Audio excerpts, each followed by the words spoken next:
நல்ல வேட்டை தான்க்கா. கொண்டு போய் அந்த பிள்ளைகிட்ட கூட காளான் பிரியாணி போடட்டும். அந்த பிள்ளை ஐயரை போடுது. இந்த காளானியுமா? நீங்க கொண்டு போங்கக்கா. ஏன் நீ ஆசையா கொண்டு போப்பா. இல்லக்கா அக்கா, நான் தம்பி நீ கொண்டு போய் முட்டையை போட்டு வதக்கி சாப்பிடு. ஒன்றும் இல்லை, நல்லா கழுவுனே ஈரங்க பச்சை மிளகா போட்டுக்கோ, வதக்குனே சாப்பிடு, நல்லது. அப்போ அத்தைக்கு நான் ஒரு 10 கொடுத்துரு, சந்தோஷத்துக்கு 10 கொடுத்துரு.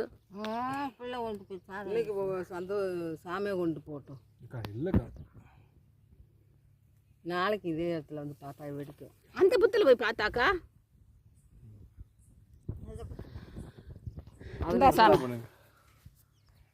மடி வெடிப்பா.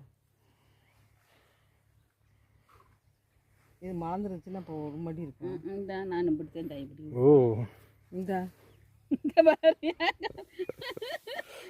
சாம அந்த புத்தில் பார்த்தீங்களா?